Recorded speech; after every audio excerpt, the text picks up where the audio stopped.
કાપડ ઉદ્યોગ પર 5% વધારીને 12% જીએસટી કરવાની જાહેરાત બાદ કાપડ વેપારીઓએ વિરોધ નોંધાવ્યો હતો અને ગુરુવારે સુરત સહિત રાજ્યભરના કાપડ વેપારીઓએ બંધ પાડી વિરોધ કર્યો હતો। ત્યારે સરકાર દ્વારા હાલ આ કાપડ ઉદ્યોગ પર જીએસટી વધારીને મોકૂફ રાખી જીએસટી પર 5% યથાવત રાખ્યો છે, જેને કારણે વેપારીમાં જે ખુશી વ્યાપી જવા પામી છે। ટેક્સટાઇલ માર્કેટમાં છેલ્લા થોડા દિવસોથી જીએસટી દરમાં વધારાના મુદ્દાને લઈને વિરોધ પ્રદર્શન કરવામાં આવી રહ્યા હતા।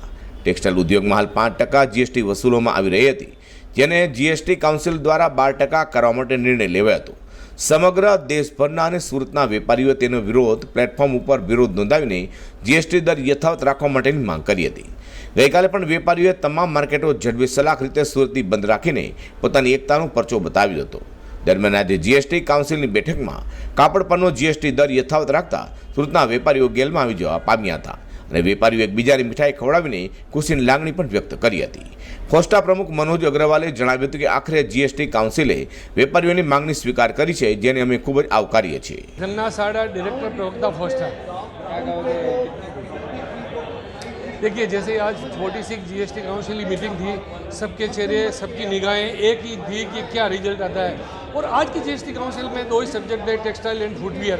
जैसे ही हमें लगा कि जो जीएसटी काउंसिल की मीटिंग 1 जनवरी 2022 को होने वाली थी वो 31 तारीख होता है, ये हमारे लिए खुशी की बात थी। हमें लग गया था कि कुछ न कुछ हमारे लिए रिजल्ट आएगा, क्योंकि 18/11/2021 को जैसे ही जीएसटी काउंसिल का नोटिफिकेशन आता है कि 1 जनवरी 2022 से 12% हो जाएगी, सबके चेहरे पर हवाएं उड़ गई।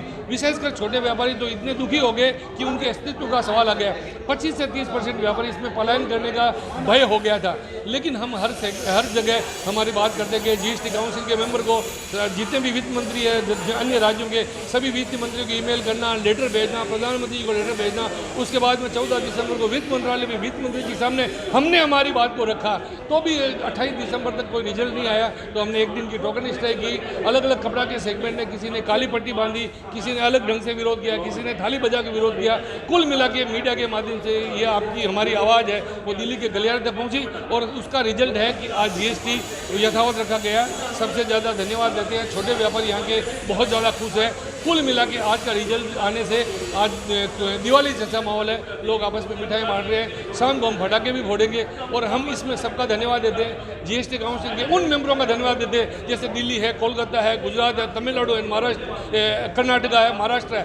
इन वित्त मंत्रियों ने तो हमारी बहुत जोरदार ढंग से बात रखी थी, लेकिन जिन वित्त मंत्रियों ने बात नहीं रखी उनका भी धन्यवाद देते हैं। और हमारे दोनों संसद से भी क्या धन्यवाद देते हैं कि उन्होंने हमें 14 दिसंबर को वित्त मंत्रालय में वित्त मंत्री जी के सामने हमारी बात रखने का मौका दिया। कुल मिला के आज खुशी का माहौल है। मैं मनोज अग्रवाल, पोस्टा का प्रेसिडेंट जी। काफ़ी दिनों से हमारी जो एक जीएसटी काउंसिल में ये 12% की जीएसटी 1 जनवरी से करने वाले थे और हमारी तरफ से काफ़ी रजुआई थी।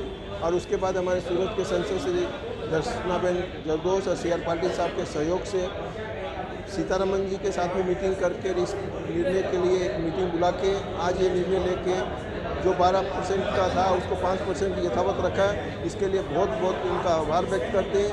सूरत में सभी कपड़ा व्यापारियों में 1 साल में दोबारा दिवाली बनाने का मौका मिला।